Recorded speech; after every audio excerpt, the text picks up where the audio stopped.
Assalamu alaikum wa rahmatullahi wa barakatuh. Bismillah walhamdulillah wassalatu wassalamu ala rasulillah.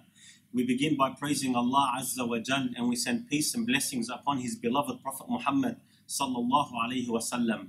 I welcome you tonight to our live online Ramadan open discussion / panel. With me tonight is Sheikh Shadia Sulaiman and Sheikh Ramia Sharoni again.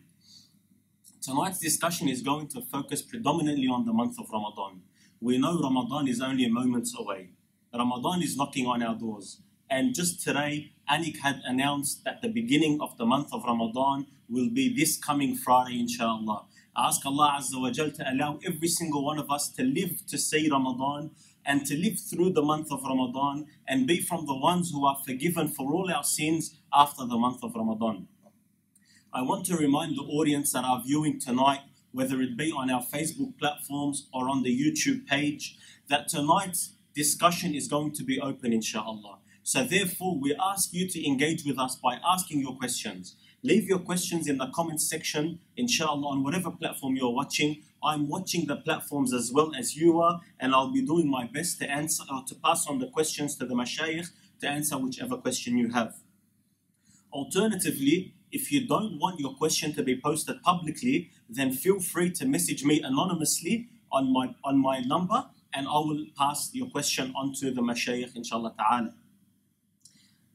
This Ramadan is definitely going to be different.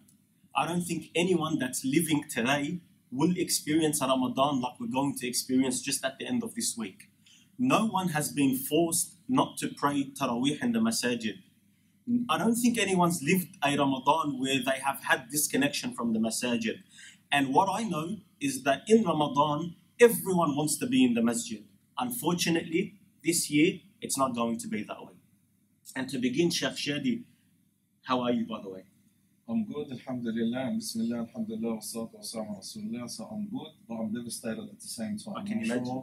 I'm sharing the sentiment of all our brothers and sisters, not only in Australia, but around the world, to experience Ramadan this year without a masjid. It's devastating, it's disheartening, and something that I'm struggling to comprehend. Even though I agree that we have to stay at home, we need to maintain with the social distancing given the current pandemic. However, it's going to be a struggle. But with every struggle there is an ease. And subhanAllah, during the struggle, yes, you go through tough times, you go through a bitter taste. However, after the struggle, you start tasting the beautiful taste of the struggle. Like a mother, when she delivers a birth, obviously she goes through severe pains, but the moment she gives birth to that child, she forgets all the pain. We are going through severe pains, emotional pains, to be disconnected from the masajid. And yet the month of Ramadan hasn't started, but then we're going to be disconnected from the masajid for Taraweeh. We're going to be disconnected from the masajid for the 5 daily prayers that we look forward to. We're gonna also be disconnected from the social gatherings that we look forward to. We look forward to the iftars that brings us together. We look forward to the family iftars, the brothers and sisters iftars, the neighbors iftars, the communities iftars. The month of Ramadan just carries so many noble actions, and it carries so many great things. Unfortunately, this year we're gonna miss on some, but we're gonna gain others. So inshallah, I know it's tough, I know it's not easy, but I'm sure inshallah with our iman and reliance on Allah subhanahu wa ta'ala, Allah subhanahu wa ta'ala will make this year's Ramadan a rewarding Ramadan, a joyful Ramadan, a blessed Ramadan, and more importantly, inshallah, a Ramadan that will keep us connected to Him. Ameen, ya Rab. Ameen. Jazakallah khairan, Sheikh. And Sheikh Rami, I'd like to welcome you tonight as well, inshallah. It's a pleasure to have you with us. It's amazing that you also have a background in pharmacy. So inshallah today, I'm sure any question that's going to come in relation to that is going to come straight to you, inshallah ta'ala. Sheikh Rami specializes in healing the soul and the body. And the body. Allah Akbar. Allah's gifted him with both. Inshallah we can pull it up. Inshallah, inshallah. Sheikh, I wanted to ask you, obviously we've established that this Ramadan is going to be different, and we can't deny that. But how is it going to impact my worship, if it is going to impact my worship in any way? Look, the reality is, it goes back to you. If you wanted to impact your worship in a positive way or negative way. The beautiful thing about ad-din and the beautiful thing about the ibadah and the worship of Allah subhanahu wa ta'ala, Allah subhanahu wa ta'ala had left a lot of matters in your hands. Allah subhanahu wa ta'ala just paves the way for you, and it goes back to you to go on that path. So it goes back to you. It goes back to me. It goes back to every single brother and sister who's listening to us and watching us right now. Are you going to make it to be a positive impact or a negative impact? Personally, I want it to be a positive impact. I want it to be a positive impact with Allah. I want it to be a positive impact with myself. I want it to be a positive impact with my family. I want it to be a positive impact in my community. I want it to be a positive impact in my da'wah. That's not limited to me just attending the masjid. That's not limited to me seeing people face to face. Alhamdulillah, the deen of Allah subhanahu wa ta'ala is so broad.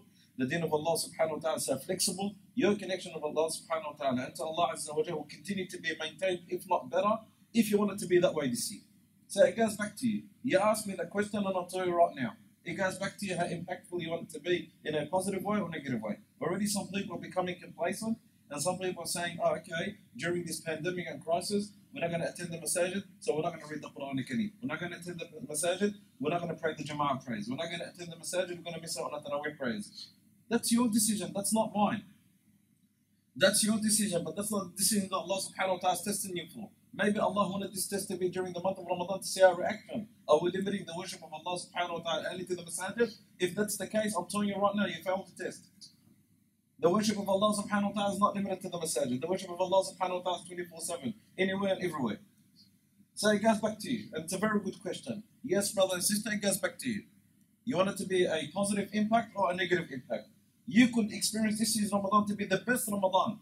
And at the end of Ramadan, you say, SubhanAllah, this is the best Ramadan and the most spiritual uplifting Ramadan that I've ever experienced. Or you could turn around and say, SubhanAllah, I didn't feel anything in the month of Ramadan. It goes back to you. SubhanAllah, it's amazing that you say that, Sheikh, because you know, the sad reality is a lot of Muslims are not attached to the masajid. That's the sad reality. So Ramadan is that time where they find something in them, everyone's doing it, whatever the reason may be, they come to the masjid. This is not going to be like that this time around. You're hearing things like, brother, is Ramadan cancelled? You know, SubhanAllah, these are questions that are actually arising amongst us in the community. Is the month of Ramadan cancelled? Do I have to fast? Is it 5G that did this? We're hearing a lot of things out there, SubhanAllah, and the reality is, Sheikh, that some people really don't know. Some people really don't know. So to build on what Sheikh Shadi just mentioned, I actually want to ask you, which is actually the heading of tonight's discussion. Is this Ramadan going to be a Ramadan to remember, or is it going to be a Ramadan to forget? SubhanAllah. Bismillah, alhamdulillah, wa salatu wa salam ala Sayyidina Muhammad wa ala alihi wa sahbihi wa sallam. Allah, I just want to thank you and the brothers, Jazakallah khair, for having us, and I'm honored to be with my teacher, Sheikh Shadi. Our teacher.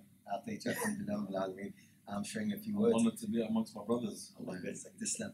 So, wallahi, what comes to mind, Akhi, you're saying that, you know, some people are thinking is Ramadan cancelled, etc. It's interesting because, yani, when the Prophet sallallahu alaihi wasallam passed away, many companions were in disarray. They were, it became chaotic inside the masjid of the Prophet alaihi wasallam. What's interesting is Abu Bakr Siddiq radiallahu anhu, after he verified the death of the Prophet alaihi wasallam, went up on the member of the Prophet alaihi wasallam, and he said a statement which is, it's ilham, it's from Allah subhanahu wa ta'ala. من كان يعبد محمدا فإن محمدا قد مات ومن كان يعبد الله فإن الله حي لا يموت. Whomsoever is worship Muhammad, Muhammad's dead. And whomsoever worships Allah, Allah is everlasting, ever living, never dies. So the question that we need to ask ourselves, were we worshipping Allah subhanahu wa ta'ala because of the social gatherings and because of the vibes and because of the beautiful, uplifting, environments that we enjoyed in the masajid, that the houses of Allah subhanahu wa ta'ala provided? Was that why we enjoyed Ramadan? Or was it because we were closer to Allah subhanahu wa ta'ala? And that's something we need to reflect on, subhanAllah. If Allah subhanahu wa ta'ala is the core and the goal, Allahu ghayatuna, I don't think we'll have an issue. Because that's what we want. At the same time, because we're weak human beings, we also want that uplifting environment. We want that, nurturing, spiritual uplift, imanic boost, etc. I'm a firm believer, Wallahu a'lam, that a person can get even a higher imanic boost, if the maximum they can do is do qiyamul layl, pray tarawih, pray jama'ah at home, etc. Then Allah subhanahu wa ta'ala will give them even more, because Allah subhanahu wa ta'ala says, وَقَوْلُهُ الْحَقِّ وَالَّذِينَ جَاهَدُوا فِينَا لَنَهْدِيَنَّهُمْ سُبُلَنَا. Those that strive in our path, we shall what? Guide them our paths and our ways. So if a person wants that boost, wants that lift, then Allah will give it to him. And there is no one more generous than Allah subhanahu wa ta'ala. Al-Kareem, yani subhanahu wa ta'ala, the most generous. And whilst we will miss the masajid and the ma'adin are crying because they miss the sincere brothers and the sincere sisters not being able to go, and vice versa, the brothers and sisters. I mean, you read stories on the news and what have you of a person who's crying outside the door of a masjid dare say probably every single country and every single town. It's hard for us to fathom what we're going through. However, wallahi, and I'm a firm believer that a person, Allah subhanahu wa ta'ala will reward them even multiple times, because it's now harder. It's harder to pray tarawih now than before. It's harder to gain knowledge now than before. Not because the unavailability of knowledge or unavailability of tarawih, that social boost is no longer there. Now every man for himself. However, we need to remember that Allah subhanahu wa ta'ala inshallah will give us what we aspire to get bi'idhnillahi azza wa jalla. Is this Ramadan to forget? How can you forget it? How can you forget any Ramadan? Like from the first Ramadan you fast to the last one. How can you forget Ramadan? Ramadan is one of those months that even if you attempt to forget it, it's hard to forget. There's always something happening in Ramadan. And I dare say this Ramadan will be a very special one in which we will have to learn to live with ourselves. You're seeing yourself black or white. Before there was a lot of social gatherings, a lot of iftars, a lot of tarawih, etc. And sometimes it blends in. There's too much noise. All that noise is fainted now. You could actually listen to your own noise. Are you talking to Allah? Was it sincere what you were doing? Was it, Allah, all the boys were praying, let me pray. All the sisters were at the masjid, let me go. All the sisters were going to the class. All the brothers were going to the class. There's an iftar. All my cousins are going, I'll go. It's different. Are you doing it for Allah? Or were you doing it for another reason? Sincerity will be, I think in my opinion, will be amplified heaps in Ramadan, or this particular Ramadan. Also, acts of worship which need a person to be solid and strong are also amplified. Allah Ta'ala alam, may Allah subhanahu wa ta'ala protect us and يتقبله منا ومنكم صالح بإذن الله. And I wanted to remind the brothers and the sisters that are viewing tonight that questions are coming through, and they're coming through very quickly, mashallah. We're going to focus on answering the questions that are related to the month of Ramadan. So any question that's not related to the month of Ramadan, my number is there. If you choose to message me, inshallah ta'ala, I'll try to get you the question answered after this panel. But during the panel, we're going to focus on Ramadan just so we can give it its rights, and anyone who joined for that purpose, inshallah, can have their questions answered bi'idhnillahi ta'ala. The Prophet sallallahu alaihi wasallam, he received the Quran in Ramadan. And Allah subhanahu wa ta'ala, he says, شهر رمضان الذي أنزل فيه القرآن, that the month of Ramadan is the month in which the Quran was revealed. How important, more than ever now, Sheikh, is it to connect to the book of Allah in this month? So obviously the Quran al-Kareem is our heart and soul, and it's our foundation and a fundamental core principle of our aqidah, that we depend on Allah subhanahu wa ta'ala and follow the sunnah of the Prophet Muhammad sallallahu alaihi wasallam, but we grasp all this from the teachings of the Quran and the sunnah. The month of Ramadan is the month of the Quran, but it's again unfortunate to say that we connect ourselves to the Quran al-Kareem early in the month of Ramadan. The way we connect ourselves to the masajid early in the month of Ramadan, or we connect ourselves to Allah subhanahu wa ta'ala early on this masajid. This is the problem that we've got. That we connect ourselves to the means and we forget the objective. We connect ourselves to the means and we forget the objective. The objective is the pleasure of Allah subhanahu wa ta'ala. You'll acquire Allah subhanahu wa ta'ala's pleasure whether there's a masjid or not. You'll acquire Allah subhanahu wa ta'ala's pleasure in the month of Ramadan, outside the month of Ramadan. You'll acquire Allah subhanahu wa ta'ala's pleasure whether you are socializing with people or not socializing with people. You acquire Allah subhanahu wa ta'ala's pleasure anywhere and everywhere. This month Ramadan, you are saying, is it a Ramadan to be forgotten? No, it's a Ramadan to be remembered. It's going to be the most unique Ramadan that you've ever experienced in your life. And one of the things, inshallah, we're going to remember in the month of Ramadan is our true connection to the Quran al-Kareem. And I've been saying this and repeating this, that this year's Ramadan, especially given the current situation, whatever we read last year, we're going to read it twice this year. If I read the Quran al-Kareem twice last year, I'm going to read it 4 times this year. If it was 4 times last year, it's going to be 8 times this year. Make this Ramadan a Ramadan not to be forgotten, a Ramadan to be remembered. Why? Because you're going to be connected to Allah subhanahu wa ta'ala, and you're going to be connected to the Quran al-Kareem. The time they used to put for Tarawih, the travel coming from your home to the masjid and going back, and the time they used to spend, that will take about an hour. That hour you're going to put it into the Quran al-Kareem now. That's going to give you extra time for the Quran Kareem. That half an hour or 15 minutes they used to travel to the masajid, at least an hour or two a day, you're going to put that into the Quran Kareem and get the rewards. You're going to get the rewards for reading the Quran Kareem, and you're going to get the rewards as if you travel to the masjid. Because Allah subhanahu wa ta'ala gives you according to your intention. The month of Ramadan connects us to the Quran Kareem. The biggest problem that we've got is after the month of Ramadan, we abandon the Quran Kareem. How many people are out there? And unfortunately, I would say the highest percentage, the vast majority of people are disconnected from the Quran Kareem. The only time that are connected to the Quran Kareem is in the month of Ramadan, and that's wrong. The way that we are connected to Allah subhanahu wa ta'ala when the masjid is open. Inshallah, the masjid is going to open. Inshallah, but we need to know one thing. The masjid is just a mean, a pathway for you to get closer to Allah subhanahu wa ta'ala. Allah didn't limit it just there. You could get closer to Allah subhanahu wa ta'ala wherever you are. Some of the Sahaba and Nabi sallallahu alayhi wa sallam, what did he say about them? They've entered the Jannah, they haven't even prostrated one prostration to Allah azza wa jal. Yes, this is an exceptional situation, event where someone embraced Islam just before the expedition and the battlefield, and he just embraced Islam straight away and went and fought for the sake of Allah azza wa jal, to uphold the deen of Allah subhanahu wa ta'ala, and to defend the Prophet Muhammad sallallahu alayhi wa sallam, passed away. And the Prophet alayhi salatu wa sallam said, this is a man that enters the Jannah and will enter the Jannah and hasn't even prostrated the prostration to Allah azza wa jal. Yes, it's an exceptional event, but at the end of the day, everything that we do has an ultimate goal. The ultimate goal is the pleasure of Allah. Is the pleasure of Allah subhanahu wa ta'ala. So the Quran Kareem is the book of Allah subhanahu wa ta'ala revealed upon us, and it was revealed in the month of Ramadan. We connect ourselves to the Quran Kareem. So the month of Ramadan this year, inshallah, we're going to have a stronger connection to the Quran Kareem than any previous Ramadan. And in the past, if we had any excuses, this year we don't have an excuse. In the past, we were busy with work, busy going here, coming there. This year, alhamdulillah, yeah, I'm staying at home. Most people are staying at home. I know some people are still running around, but most people are staying at home. That's why, inshallah, you're going to be more connected to the Quran Kareem. By the end of the month of Ramadan, you're going to say, SubhanAllah, I've never felt so close to the book of Allah as much as this Ramadan. So it's going to be a Ramadan to be remembered. Inshallah. Never forgotten. Inshallah. Because of all those things, the only thing that we are away from is coming to the masajid. But alhamdulillah, our hearts are masajid. What's a masjid? What's the word masjid? The word masjid is a place that you prostrate in. That's why it's called a masjid. The word masjid is a place that you prostrate in. It comes from the word sajada. Sajada means prostration or prostrated. Masjid is a place that you prostrate in, which is a place that you worship Allah subhanahu wa ta'ala in. Is the sujood to Allah subhanahu wa ta'ala limited in the masajid?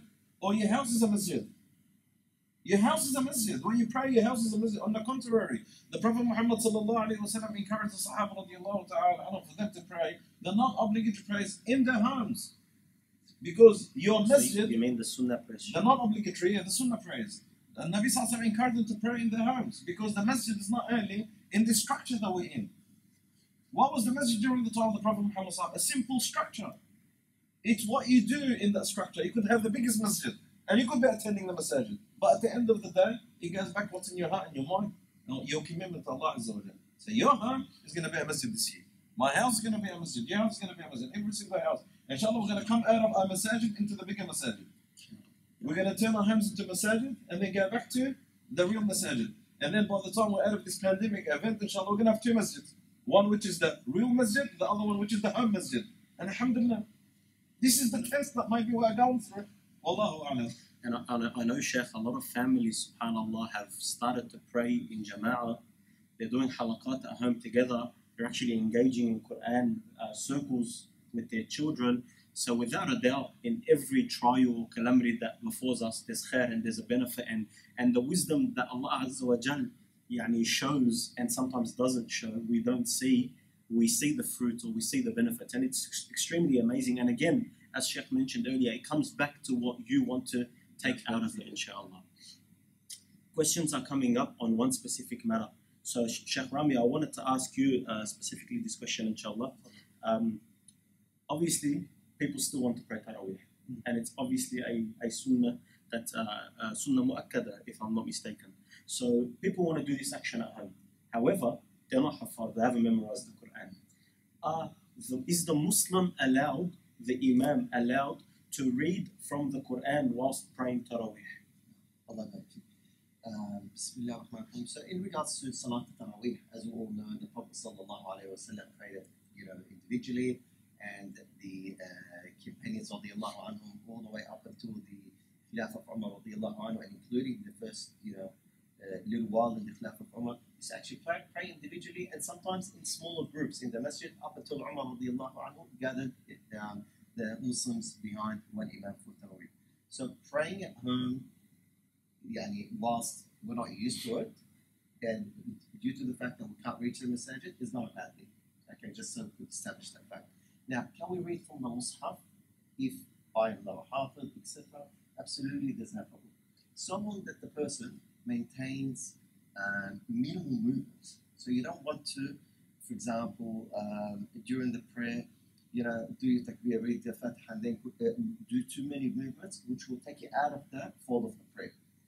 If the person has his Qur'an ready, or has his app on his phone ready, or maybe on like one of those tables in one front of of those him, tables, or a tablet of some sort, etc.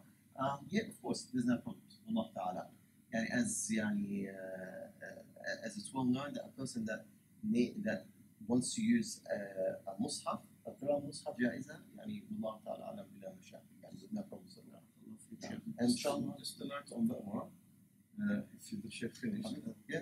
Okay, just to note on that one, just as long as the non-obligatory prayer, so people don't feel comfortable in reading out of the Mus'haf for Salat al-Isha, for example, or Salat al-Fajr.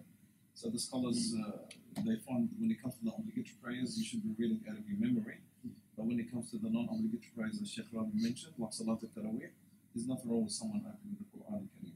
Sheikh, so maybe whilst we're on this topic then, I know probably at the UMA we're going to be in the last 10 nights maybe like live streaming our program, perhaps whether it be a tahajjud or whatever's on offer.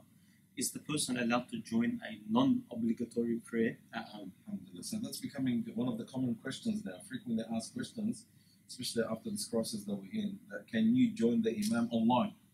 Can you join the Imam online? I'm asking you that last week. Yeah. So that's becoming one of the frequently asked questions around the world. And subhanAllah, as we speak tomorrow, there's going to be a fatwa issued by the Fatwa Council, which is under the Australian National Imams Council. And the general consensus amongst the scholars, no.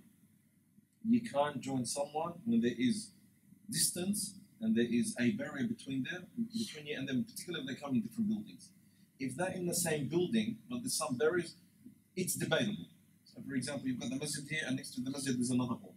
But it's still in the same vicinity, it's still in the same building. It's debatable, but it doesn't mean all the scholars agree to it.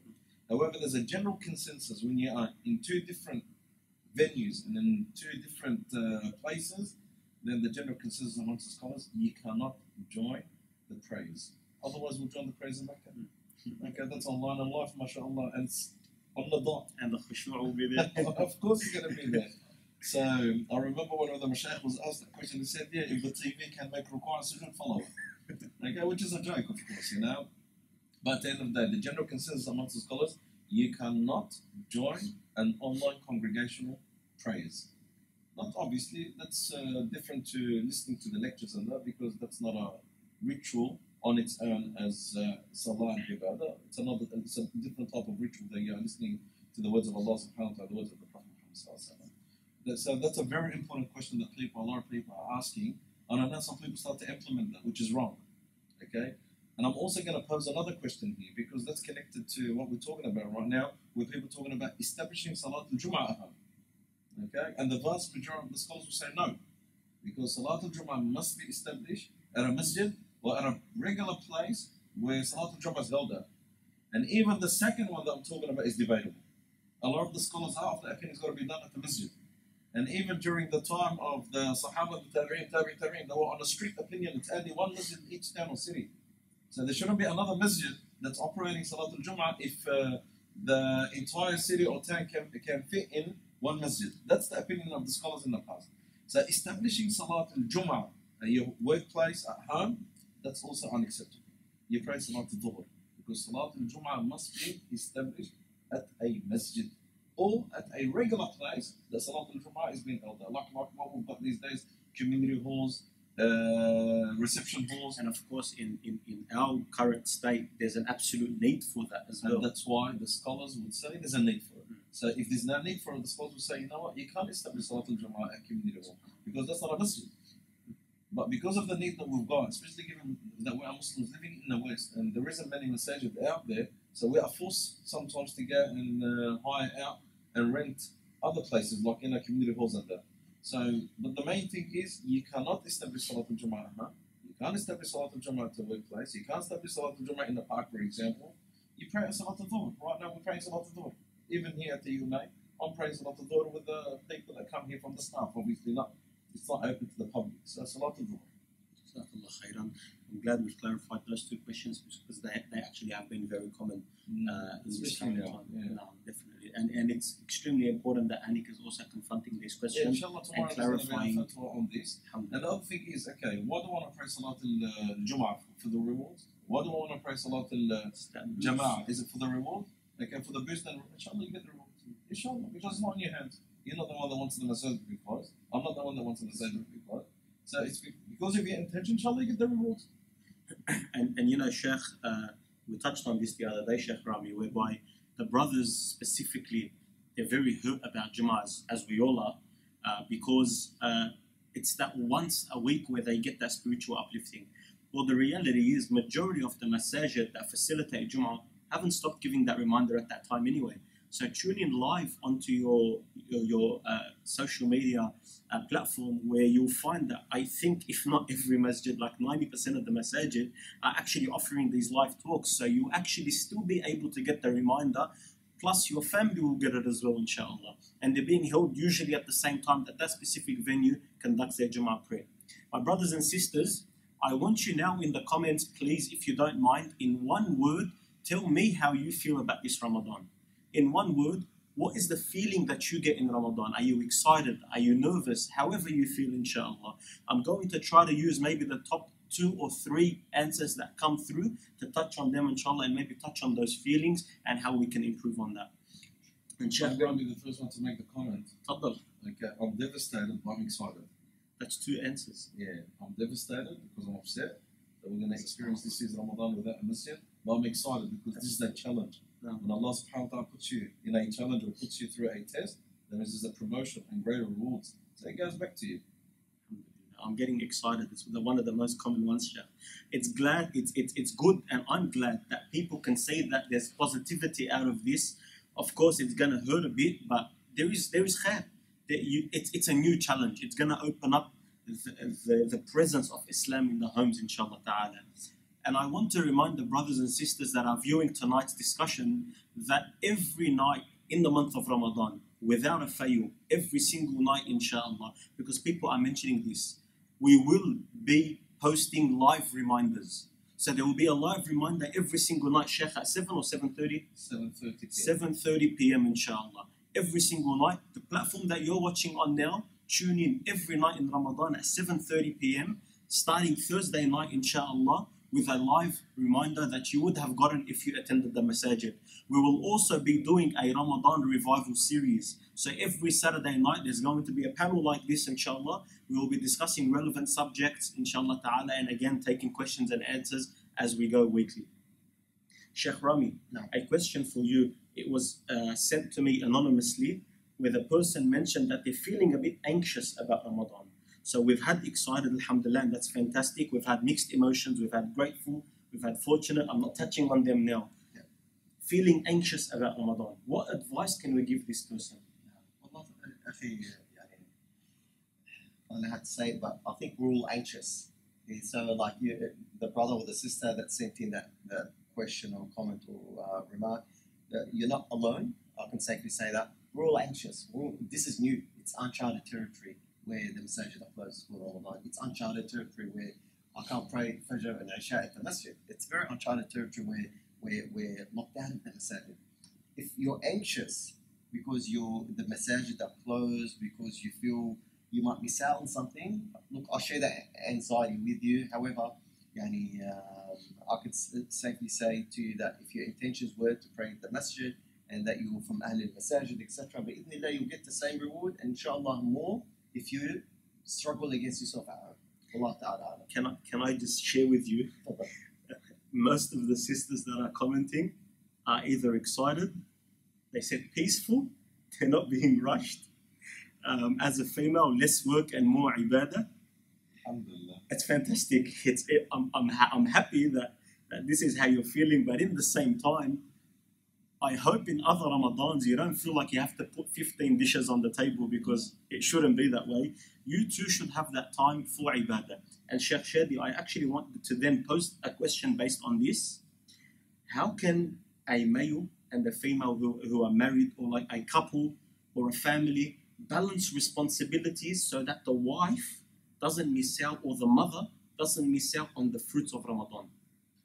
Look, at the end of the day, subhanAllah, the beautiful thing about our deen is not limited and confined to one specific way of ibadah. Anything that you do for the sake of Allah subhanahu wa ta'ala, even if it's little, with sincerity, is considered to be ibadah. So ibadah in Islam is not just attending the masajid and praying and fasting and reading the Quran. When you prepare a meal for the family, a man or a woman, so I'm not just saying, and sisters, Allah subhanahu wa ta'ala will reward you for that. When you take care of the needs of your family, Allah will reward you for that. Someone said that the Prophet Muhammad sallallahu alaihi wasallam speaks about a man, and he says, alayhi salatu wasalam, there's $1 that you give to the orphan and the needy, and there's $1 that you give towards this cause, and there's $1 that you spend in feeding and taking care of your family. And then the Prophet Muhammad sallallahu alaihi wasallam says, and the best dollar is that dollar that you give towards feeding your family. SubhanAllah. So you as a man is trying to earn his ends meet and working so hard to earn halal income, and Allah subhanahu wa ta'ala rewards you for that. So as a Muslim or a Muslimah, no matter what I do for the sake of Allah subhanahu wa ta'ala, Allah subhanahu wa ta'ala reward me if I do it for the sake of Allah, in accordance to the way of Allah, to please Allah subhanahu wa ta'ala. Allah will turn it into ibadah. So going back to that sister that's probably working so hard during the day of the month of Ramadan to cook and to feed the family. That's ibadah.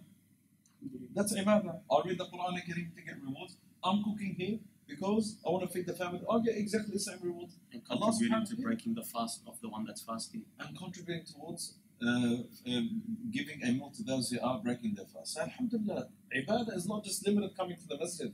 This is the problem. Maybe this is a lesson that we need to learn out of this pandemic.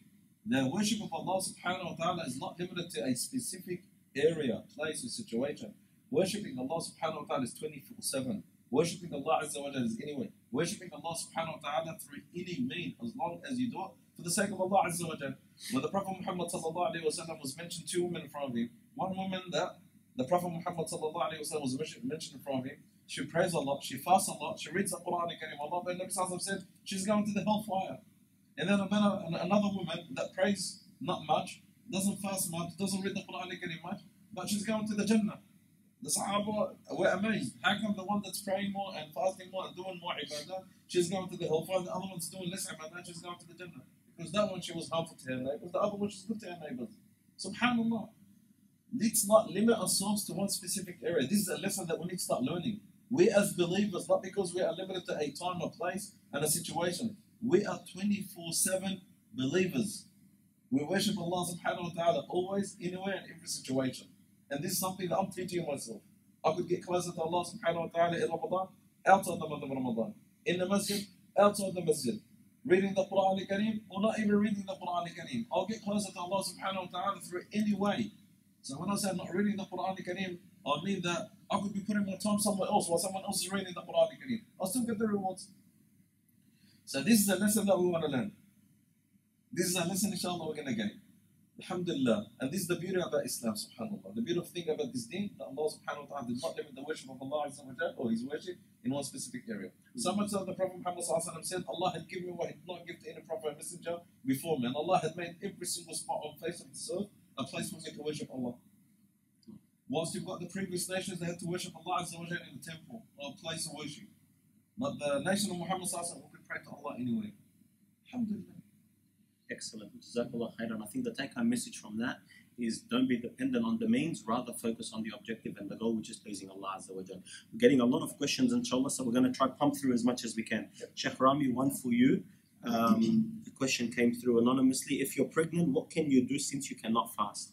So I'm assuming the pregnancy is strong enough for the person not to fast. So if a sister's pregnant, or even breastfeeding for that matter, and there's fear that it might harm her or the baby, she has a concession not to fast. And all she needs to do the following year is, once the pregnancy is finished, once the baby is non-breastfed and she could sort of fast, she repeats it.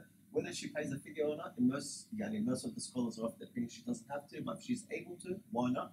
And the figure is just feeding one poor person, but like Allah Ta'ala. Jazakallahu khairan. And Sheikh Shadi, one for you. If a lady gave birth 1 week before Ramadan, does Does she have to make up the 30 days of Ramadan that she did not fast before the next Ramadan? Okay, so obviously, if you miss out on any of the days of the month of Ramadan, you have to make them up.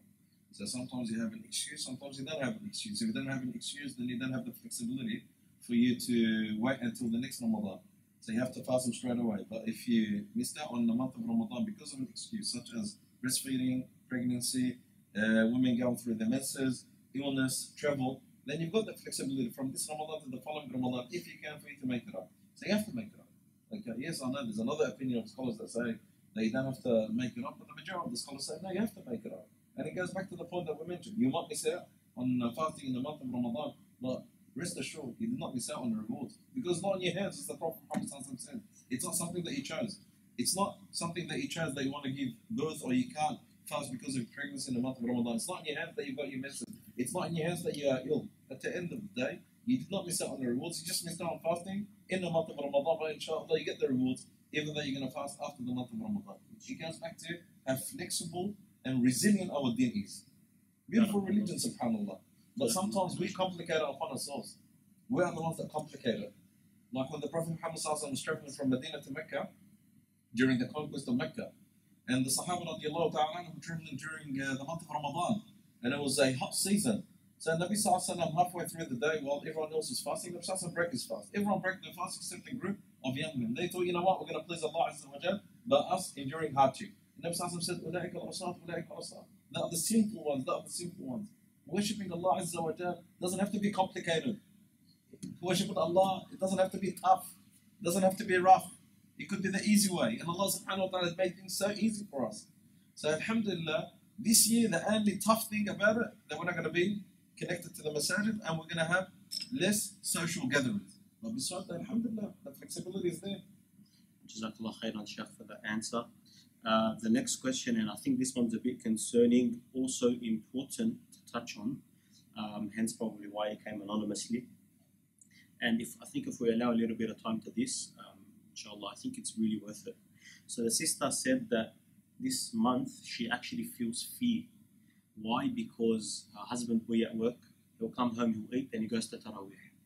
A lot of brothers have bad habits, some sisters as well, of course, one of them being smoking. When a man or a woman is off the cigarette, sometimes he strikes that, the anger or whatever it may be. So the sister is feeling fear. She's worried that her husband's going to be in her face a lot more. Now, Sheikh, what advice can we give to men that sort of have these qualities in order to be patient, and advice to the woman so that she can learn how to deal with this quality? Well, obviously, part of our ibadah to Allah subhanahu wa ta'ala is that we need to be patient with one another. And a man needs to be patient with his wife, a wife needs to be patient with her husband. So it's not like, wallahi, whenever you see someone doing something wrong, you have to jump on it and start retaliating. That's part of also worshipping Allah Azza wa Jal. Can you imagine that one of the companions travels a long distance to come and seek an advice from the Prophet Muhammad sallallahu alaihi wasallam?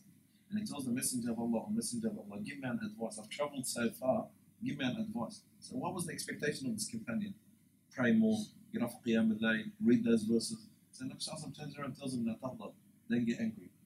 Ya Rasulullah, I've traveled this far for me to hear a regular advice they always give me another advice. Nabi Sallallahu said to him, don't get angry.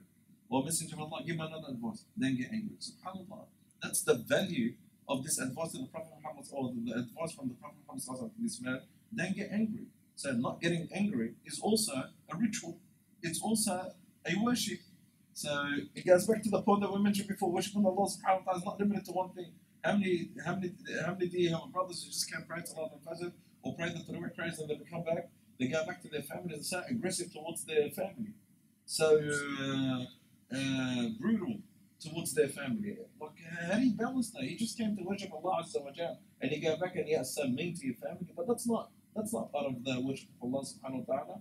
That's not part of entering the Jannah of Allah Azza wa Jal. That's not how you gain the pleasure of Allah. Mentioning that woman that used to pray a lot, fast a lot, and read the Quran and Dana, and the Prophet Muhammad said she's going to the hellfire because she's mean to her neighbors. So worshipping Allah Azza wa Jal is not wallahi just the ibadat that we do in the masajid and the prayers and the fasting and reading the Quran Kareem. You being dutiful towards your family, that's ibadah. That's ibadah. So to the brother that's mean to his wife, fear Allah subhanahu wa ta'ala. You work so hard in gaining hasanat, then you go and just, dissolve them all by you being mean to your family. And likewise, I'm not just saying, we've got sisters that are mean to their husbands. Also fear Allah subhanahu wa ta'ala. Compliment each other. Have patience for the sake of Allah. Have patience. Swallow it for the sake of Allah. Swallow it for the sake Take of a Allah. walk for the sake of Allah. Take a walk for the sake of Allah. Relax for the sake of Allah. You don't have to be angry. Just let it go for the sake. Let it go for the sake of Allah. That's the test. You know that can be more rewarding than the qiyam that you get off. So when you just let go for the sake of Allah. وَالْكَاظِمِينَ الْغَيْظَ, Allah subhanahu wa ta'ala describes the believers as well. Not those that just pray and fast. Those that let go of their anger for the sake of Allah. Let it go. Let it go for the sake of Allah. See what Allah subhanahu wa ta'ala will give you. SubhanAllah. You want to taste the true relationship with Allah subhanahu wa ta'ala? Trust me. When you let go of something that you become so angry over, you just let go for the sake of Allah. You know what? I'm going to give it up for the sake. Even if I believe I'm right. And Nabi Sallallahu, what did he say? He said, I guarantee the Jannah for someone that lets go of debates, even though they know that are correct. And right now we're starting the debates over what? Over the commencement of the month of Ramadan. When now everyone's debating, is it moon signing, is it calculation, is it anik, is it this sheikh and that sheikh? SubhanAllah, is the deen just revolves around that? And you know what really amazes me? Like it really shocks me that people want to champion the sunnah through the haram.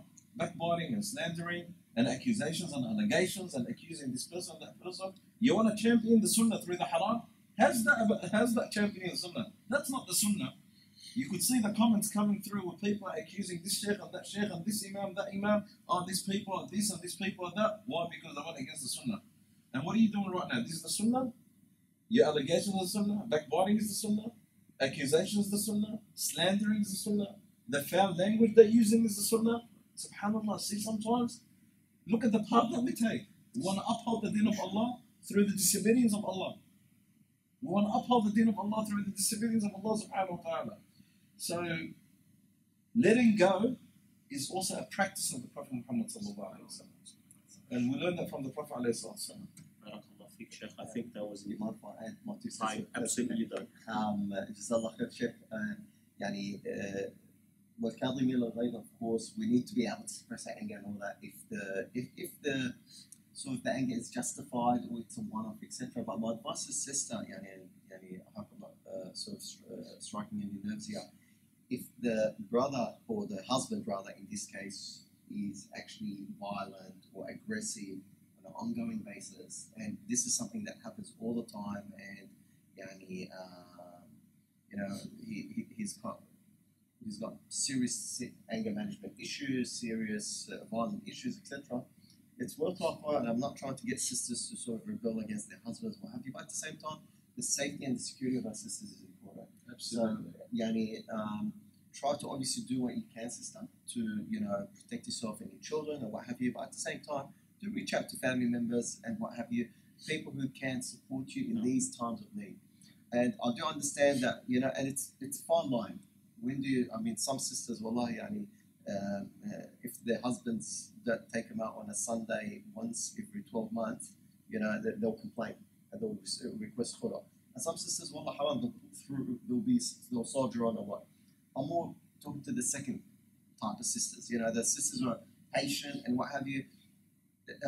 If that there is a problem, a serious, concrete problem, internal problem at home where there's violence, etc. So, if the sister is anxious of Ramadan because her husband's not getting his nicotine, and as a consequence, he might be, abusing her physically, mentally, emotionally, etc. We remind the brother, if he's listening and watching, fear Allah subhanahu wa ta'ala, and the sister fear Allah. But at the same time, if it's something that crosses a line where there's physical abuse, emotional abuse, and what have you, you might need to seek help. Allah. Absolutely. Allah. Jazakallah khairan for adding that.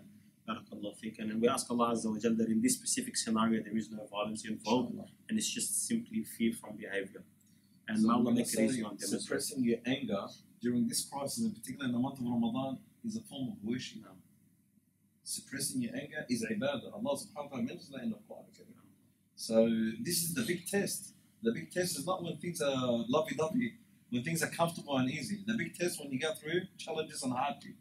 So right now, this is the time that you need to show Allah subhanahu wa ta'ala, the true soldier of Allah Azza wa Jalla, when you suppress your anger. As the Prophet Muhammad sallallahu alayhi wa sallam says, what did he say? He said, the strength is not someone that can wrestle someone and put him to the ground. The true strength is the one that suppresses their anger. That's ibadah. So the month of Ramadan, this is going to be different.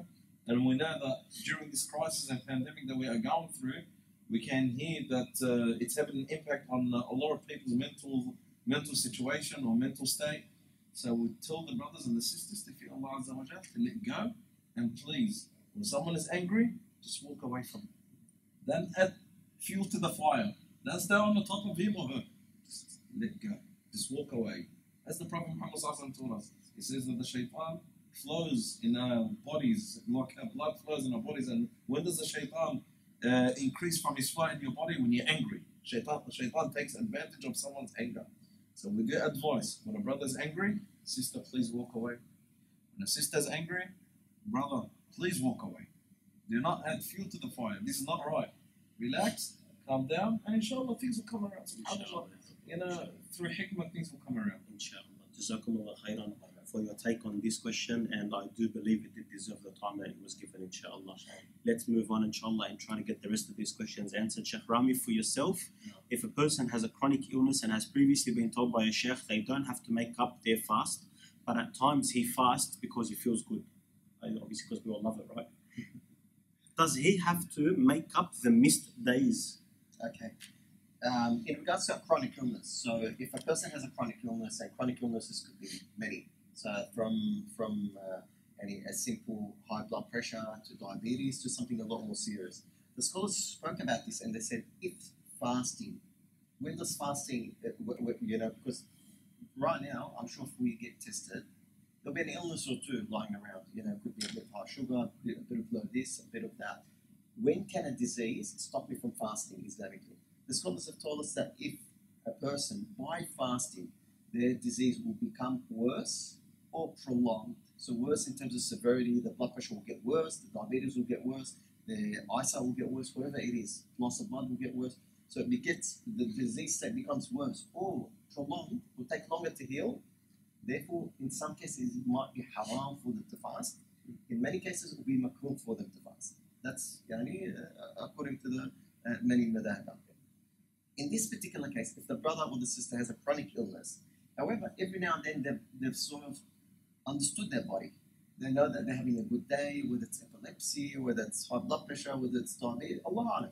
And they know that, they could manage themselves, manage not taking their Medicare or take the medications at particular times, etc. For example, I'm asthmatic, okay? And I have my good days and bad days. And if I don't take my papa, sometimes I do struggle with the actual process. So what I'll do in Ramadan is I'll take some a preventer, which lasts in the system for like 12 to 14 hours. That way I can take out suhoor, will last all the way to futur and vice versa. So if a person can sort of manage themselves without harming themselves, and they can fast correctly, wallahu ta'ala, there's nothing wrong with it. However, if it causes harm, in which it prolongs, it makes the disease worse, more severe, or longer to heal, then there's a question mark. I'll leave it for you. So maybe whilst we're still sort of on the same topic, and I will allow you to, inshallah, go through that list that you always do regarding the medication. Sure. Are you allowed to pray on a chair when you are pregnant? Okay, I'm assuming the person is unable to stand during the prayer. I assume that maybe in the prayer that they maybe get pains or I've never been pregnant. Yes. I don't know. Allah Ta'ala, the qiyam is one of the particulars of prayer. However, if a person has a reason for not being able to stand up during prayer, that person can pray sitting down. If they can't pray sitting down, for whatever reason, they can pray lying down on one side or the other, etc., etc. Even to the point where you can pray by moving your head. So, in short, yes, the answer is yes. If standing during prayer will cause harm to the pregnancy or the person.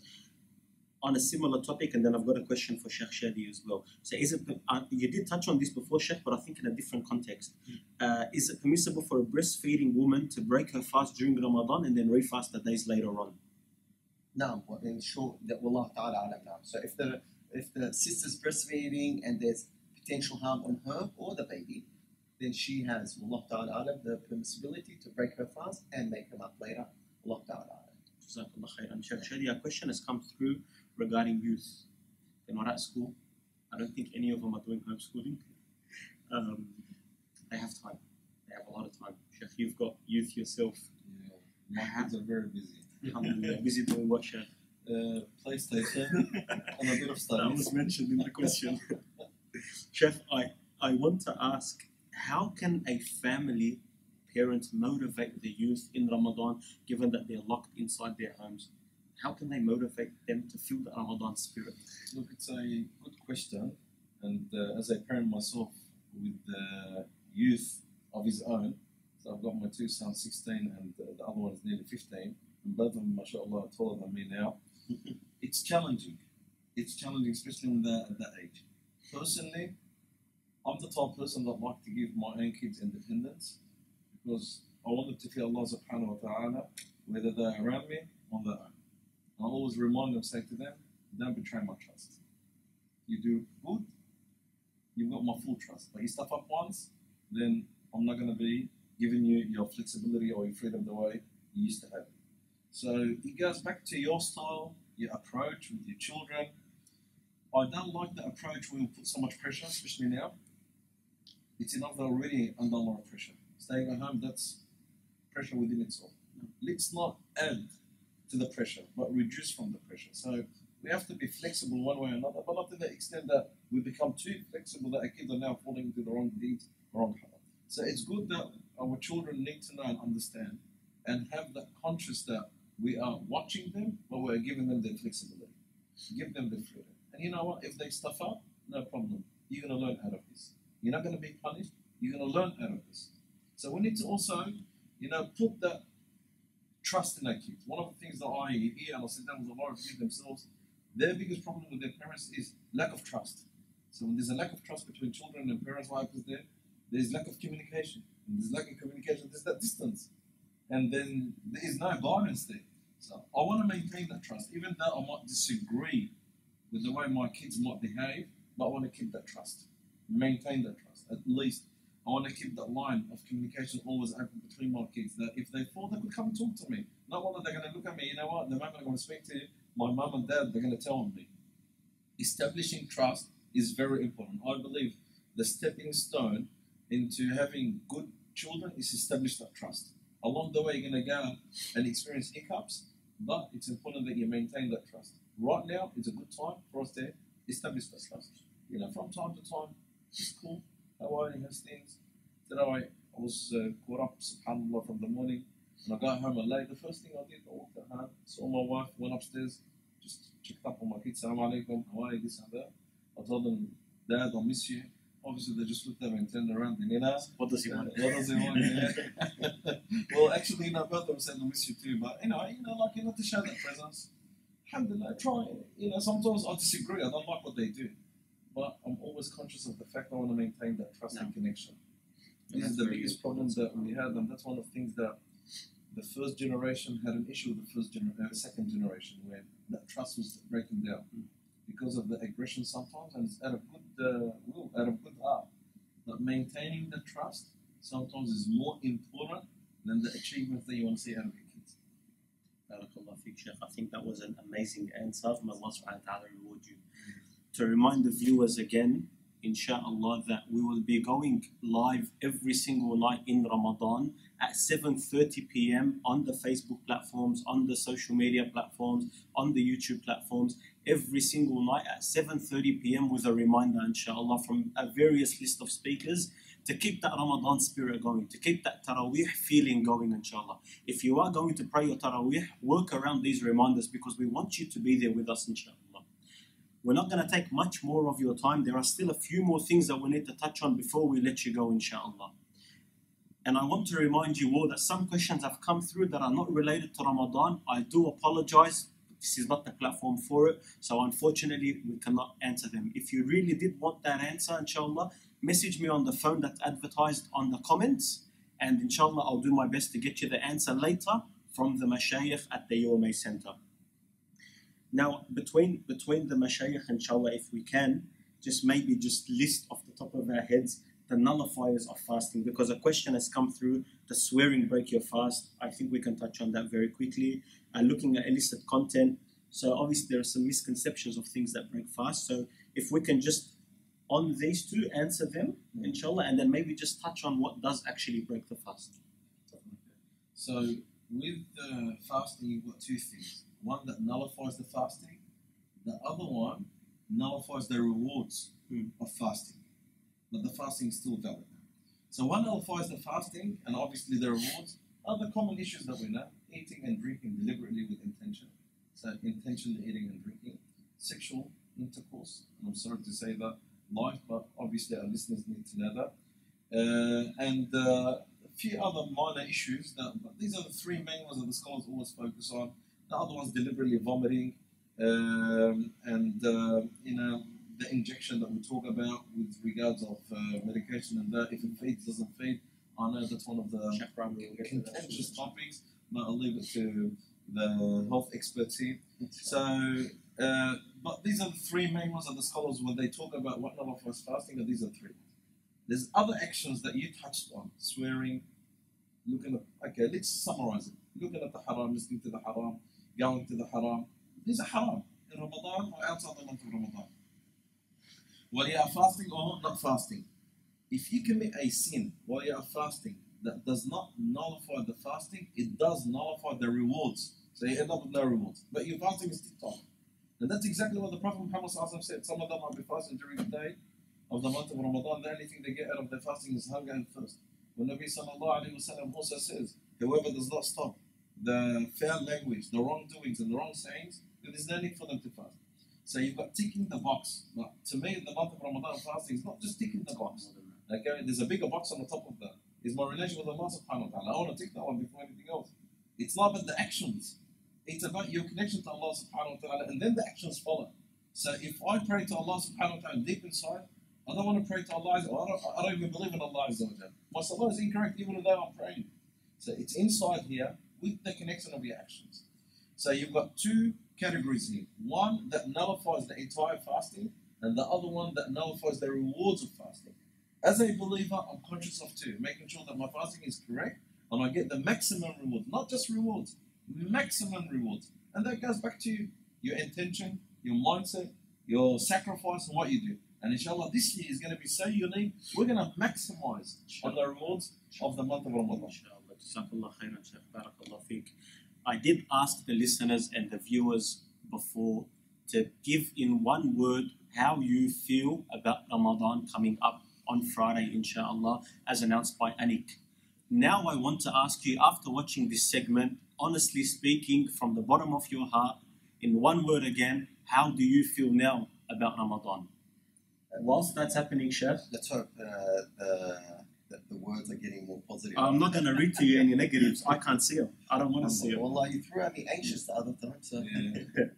That was the beginning. Now there's not going to be no anxious. On my side, inshallah. Sheikh, now let's talk a bit about the that list that you have, the list of the medications and stuff like that, inshallah. Just to clarify to the viewers. Bismillah ar-Rahman ar-Rahim. So, alhamdulillah, I used to get asked a lot regarding what medications nullify your Siyam, what doesn't, etc. So just to make it easier, I've compiled the list there. There is difference of opinion on everything. You know what I mean? Like, subhanAllah. However, I've tried to get to the most consensual, the consensus of as many scholars as possible. And will there be a difference of opinion? Absolutely. The things that don't break your fast. Ma la yuftar does not break your fast. Things like eye drops, if they do not go inside. Ear drops, kuhul, suppositories, insulin injections. Sheikh, can you tell me what kuhul is? Kuhul, okay, is a is it like eyeliner? It's like a mascara. As a mascara, the thing that they put on the eyes to the sisters know what you're talking about. I hope they do. Yeah, but men used to use that. That's why the Sheikh is mentioning. Men used to use the kuhul, which is the eyeliners. Yeah. It actually used to protect the eye and beautify the eye. Yeah. And alhamdulillah, you guys don't need to for brothers then. Insulin injections. Dental work, believe it or not, doesn't nullify the fast. However, if I need to go to the dentist for my regular checkup, we do it before Ramadan or after Ramadan. Don't schedule your regular checkup during the month of Ramadan because you do expose yourself to the possibility of something going down your throat. The moment something goes down past the throat and goes to the jawf, you have nullified the fast. However, if you're in extreme, excruciating pain, something needs to be done ASAP, you go to the doctor, the dentist, and he operates on you, and all they need to do is give you a local anesthetic, operate locally, there's no issues with it. So that's the dentist. Something like a blood test, a necessary blood test, there's no problems. I know some of the brothers from the Hanabila, rahimahullah, where the concept of ujama or blood tests, etc., do nullify the fast for them, but the majority of the scholars of the Sharia, of the opinion, blood tests do not nullify the fast. Something like a nasal spray, so long that you're controlling, make sure that it does not go past the throat. Vomiting accidentally. Now, the sheikh touched upon it earlier, where if a person forces themselves to vomit, that nullifies the fast. However, if the person just has a bit of a cold, whatever, and something that comes out of their mouth accidentally or against their will, Wallahu ta'ala alam, that doesn't nullify the fast. Injections. Now, injections are two types. There are injections that nourish the body. For example, an iron infusion. For example, vitamin B12. For example, vitamin D injections, which many of our respected sisters take. These injections, by default or by classification, do nullify the fast because they are nourishing. So it's as if you've eaten or drank. If the injection, however, is not of nutritional sense, for example, a Voltaren injection to reduce pain, an injection to like insulin injections, etc. So if the injection is not for nutritional purposes, that Allah Ta'ala does not nullify the fast. So in injections, it doesn't matter where they're given. So some people confuse if they're in the muscle or if in the blood. There is talk between scholars about that. We're not going to go into that. Look at the purpose of the injection. Ask the doctor, ask the nurse, does this give me nutritions? What is it? It's a saline solution. Saline gives you nutritions. It gives you water. It's as if you drank water. Yeah, no, that nullifies the fast. Wallah, it's chemotherapy. Wallah, it's an injection. It's a cortisone injection. Whatever. That Allah Ta'ala does not nullify the fast. Things like showering, that doesn't break your fast. However, if you're showering, if you're swimming, if you're doing any activity, even gargling, even doing your wudu, you need to ensure that no water goes past through the throat. If in doubt, leave out. I can't control. Every time I have a shower, water goes down the throat. Have you had it before suhoor or after iftar? Do you get what I mean? Yes. Yeah. So, okay. If a person needs to do a procedure, so I've got some kind of skin problem, and the doctor needs to give me something called a local anesthetic to numb the skin. Local anesthetics do not break the fast.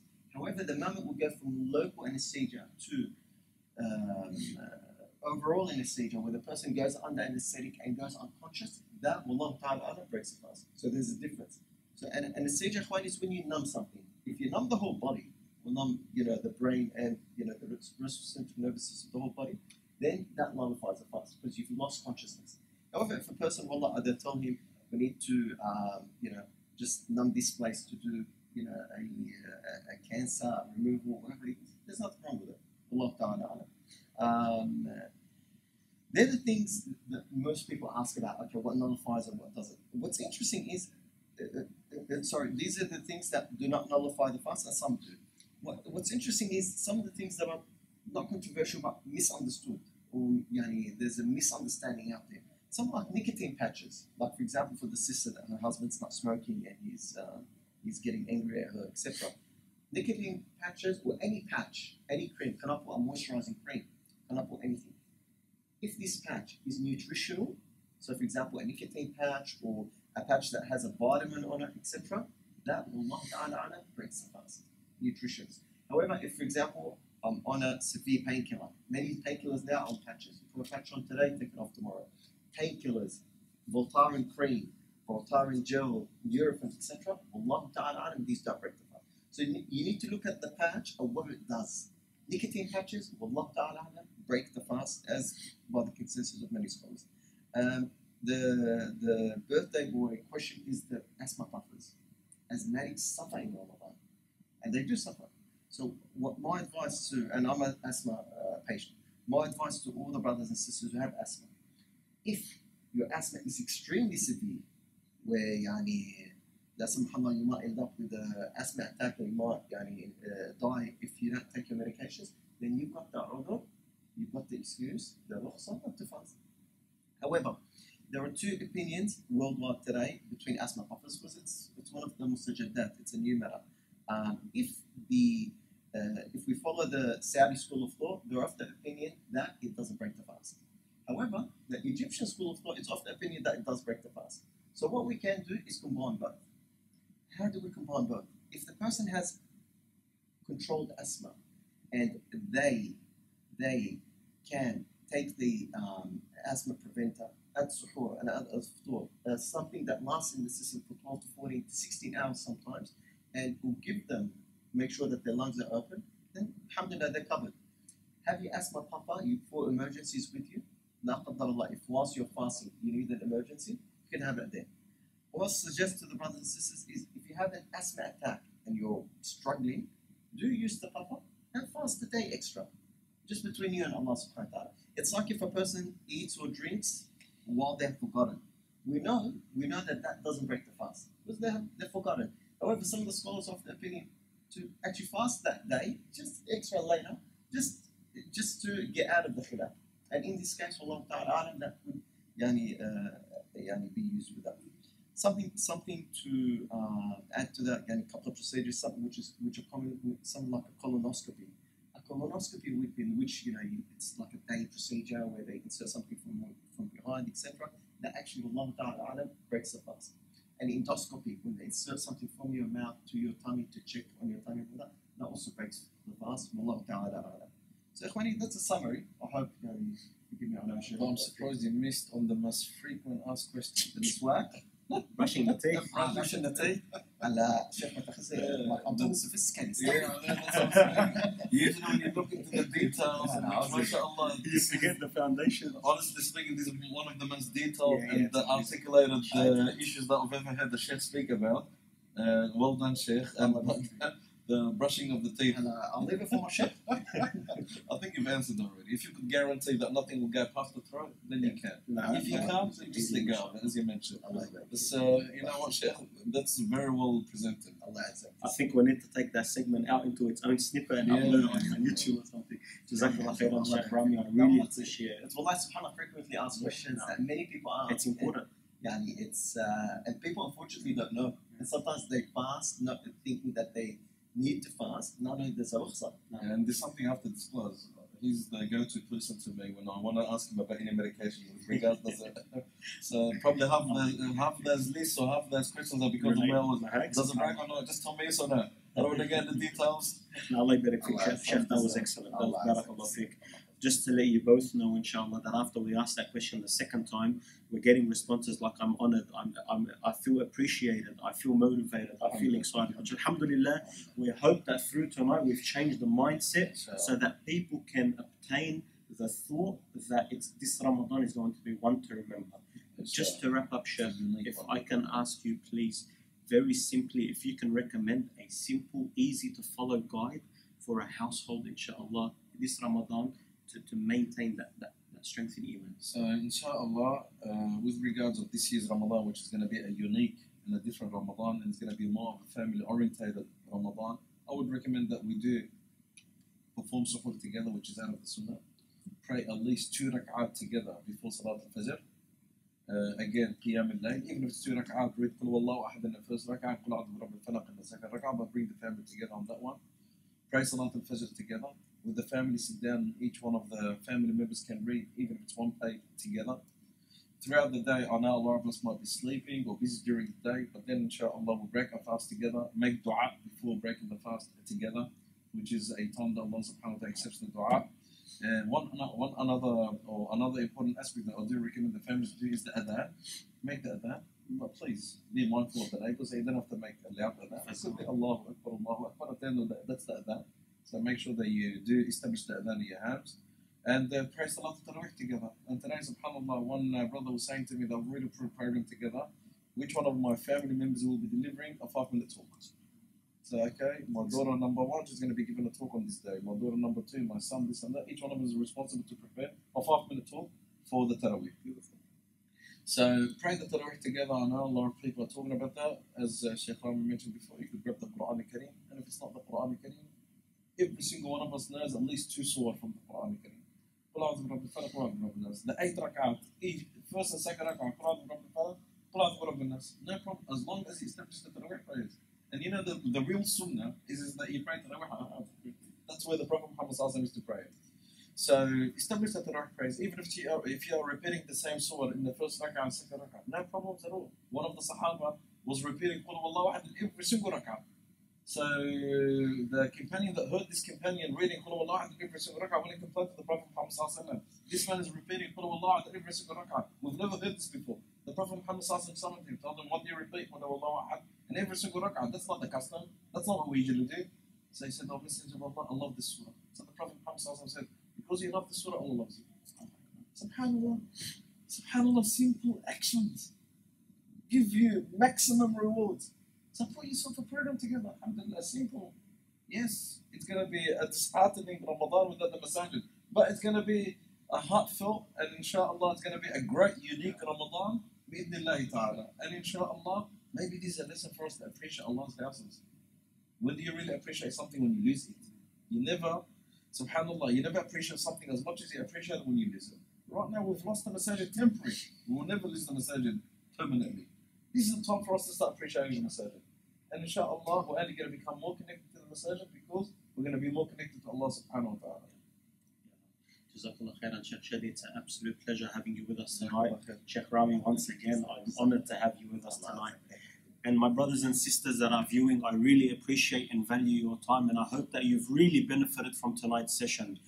I want to ask the brothers and sisters that are viewing this on our Islamic Media YouTube page, please subscribe. Subscribe and share the page. And the brothers and sisters that are viewing on our Facebook platforms, share this video around so that your friends and family can benefit from that as well, inshallah. Once again, I'd like to remind you all that every single night at 7:30 p.m, we will be going live, so please tune in. Ramadan has been announced for this Friday by Anik, so I ask Allah Azza wa Jal to grant us the opportunity to live and see Ramadan, to accept all our actions in this month of Ramadan, and allow us to become from the best of people and come out of the month of Ramadan better people. This year, this Ramadan, inshallah, is going to be a Ramadan to remember. Jazakumullah khairan. Assalamu alaikum wa rahmatullahi wa barakatuh.